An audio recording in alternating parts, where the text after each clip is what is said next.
আমি আমার জন্ম নিবন্ধন বাংলা ভার্সনটি দেখাচ্ছি। সেটা ইউপি সচিব এবং চেয়ারম্যান মহোদয় দ্বারা সত্যায়িত করা, দুটাই সত্যায়িত করা, কিন্তু দুটাই আপনার সেক্সের জায়গায় ফিমেল হয়ে গেছে, মেল লেখা হয় নাই, বুঝতে পারছেন তো। এটা আমি কেমনে সংশোধন করছি, ওয়েবসাইটটি আপনার ডিসক্রিপশন বক্সে দেওয়া থাকবে। এখন দেখতে পাচ্ছেন লিঙ্গ যেখানে সেখানে নারী, তো এটা আমার ভুল উঠেছে, সংশোধন করতে হবে। তো এটা আমি সংশোধন করব। তো বাংলা ভার্সন যেটা সেটাও দেখতে পারলেন, সংশোধন করতে হবে। এরপর আমি ইংরেজি ভার্সন যেটা সেটাও দেখতে পাচ্ছেন, ইউপি সেক্রেটারি এবং চেয়ারম্যান মহোদয় দ্বারা সত্যায়িত করা। এরপর এখানেও দেখতে পাচ্ছেন সেক্স যেখানে লেখা সেখানে ফিমেল, সেক্স ফিমেল। তো এটা ভুল উঠেছে, তো এটা সংশোধন করতে হবে। তো আমি কেমনে সংশোধন করেছি দেখতে হলে ভিডিওটির সাথেই থাকুন, চালিয়ে যান। আমি আমার অ্যান্ড্রয়েড ফোন থেকে গুগল ক্রোম ব্রাউজারে গেলাম।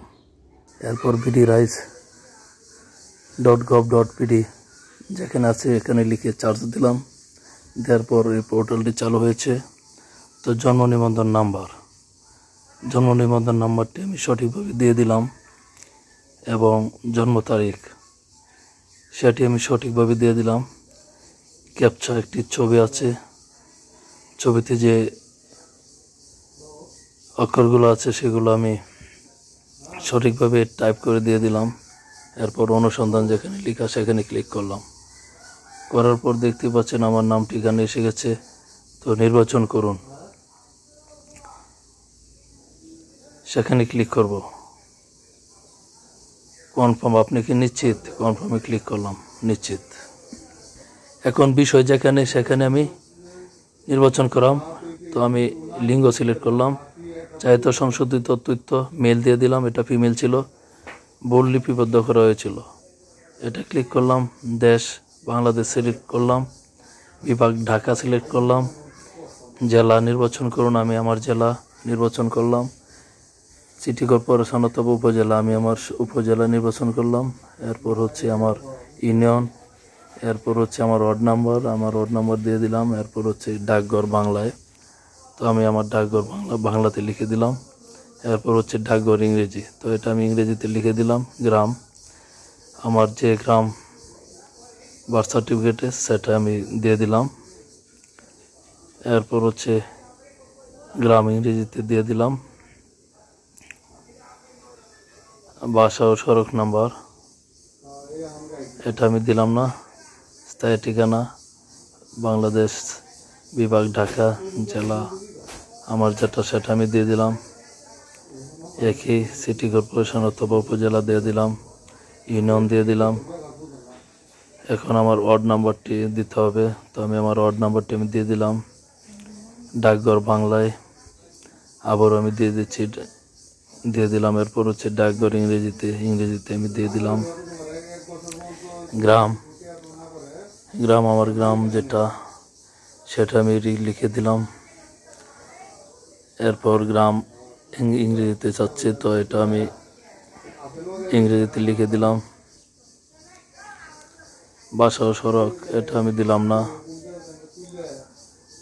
তো বর্তমান ঠিকানা আবারও চাচ্ছে, তো বাংলাদেশ সিলেক্ট করে নিলাম, বিভাগ ঢাকা সিলেক্ট করে নিলাম, জেলা আমারটা আমি সিলেক্ট করে নিলাম, উপজেলা আমারটা আমি সিলেক্ট করে নিলাম, ইউনিয়ন পরিষদ পৌরসভা এটা আমি সিলেক্ট করে নিলাম, ওয়ার্ড নাম্বার সিলেক্ট করে দিলাম। এরপর ডাকঘর চাচ্ছে, তো আমার ডাকঘর যেটা এটা আমি বাংলায় দিয়ে দিলাম, আবার ডাকঘর ইংরেজিতে দিয়ে দিলাম। ডাকঘর আমি সঠিকভাবে এটি আমি সিলেক্ট করে লিখে দিলাম। গ্রাম আমি গ্রামের নাম বাংলায় লিখে দিলাম। এরপর গ্রামের নাম ইংরেজিতে লিখে দিতে হবে। বাসা সড়ক এটা বাংলা ইংরেজি এটা আমি দিচ্ছি না, এটা না দিলেও চলে। এরপর হচ্ছে সংযোজন যেখানে লেখা সেটা ক্লিক করে আমি আমার পাসপোর্টটি আপলোড করে দিয়ে দিলাম। স্টার্টে ক্লিক করে দিলাম, তো আপলোড হয়ে গেছে। এরপর আবেদনাধীন ব্যক্তির সহিত সম্পর্ক, সেটা আমি নিজে আবেদন করছি, যার জন্য দিয়ে দিলাম। তো আবেদনকারীর নাম, আমার নামটা এসে গেছে, তো ইমেল। এরপর আমি আমার ফোন নাম্বারটি দিয়ে দিলাম। দেওয়ার পর ওটিপি পাঠান, এখানে ক্লিক করলাম। এসে গেছে। তো আমি ওয়ান টাইম পাসওয়ার্ডটি 6 সংখ্যার এটি দিয়ে দিলাম। সাবমিট যেখানে লেখা সেখানে ক্লিক করে দিলাম। ওটিপি ভেরিফিকেশন সাকসেসফুল হয়ে গেছে। আমার আবেদনপত্রটি সফল হয়েছে। তো আবেদনপত্রের নাম্বার এবং 25/2/2024 তারিখের মধ্যে সংশ্লিষ্ট নিবন্ধকের নিকট এইটি প্রিন্ট করে যোগাযোগ করলে হবে। আমি ফোন থেকে ক্রোম ব্রাউজারে গেলাম, everify.bdrice.gov.bd লিখে সার্চ করলাম। বার্থ রেজিস্ট্রেশনের জায়গায় রেজিস্ট্রেশন নাম্বারটা দিলাম, জন্ম তারিখের জায়গায় জন্ম তারিখ দিলাম। 37 + 5 = 42 লিখে সার্চ করলাম। করার পর আপনারা দেখতে পাচ্ছেন আমার বার্থ রেজিস্ট্রেশন সার্টিফিকেটটি চলে আসছে। তো সার্টিফিকেটের মধ্যে বাংলা ইংরেজি দুইটা ভাষায় লেখা আছে এখানে, এবং কিউআর কোড স্ক্যান করার মতো অপশান কিউআর কোড দেওয়া আছে। এরপর আপনারা দেখতে পাচ্ছেন সেক্সের জায়গায় মেল হয়ে গেছে। তো বাংলা ইংরেজি দুইটা ভার্সনে একসাথে দেয়া। তো এটা আগে ফিমেল লেখা ছিল। তো এভাবে আপনারা ইচ্ছা করলেও আপনারা ঘরে বসে সংশোধন করতে পারেন। তো 3 ডটে ক্লিক করলাম, শেয়ারে ক্লিক করব, করে এটা আমি পিডিএফ ফাইলটি সেভ করে রাখবো। এই জন্য আপনারা এভাবে সেভ করে রাখতে পারেন। তো আপনারা দেখতে পাচ্ছেন শেয়ারে ক্লিক করার পর প্রিন্টে ক্লিক করলাম। করার পর হলো যে ডাউনলোড অপশানটি, এখানে ডাউনলোডে ক্লিক করে দিলাম। এরপর সেভে ক্লিক করলাম। ইতিমধ্যে পিডিএফ ফাইলটি আমার সেভ হয়ে গেছে। তো দেখার জন্য সকলকে ধন্যবাদ।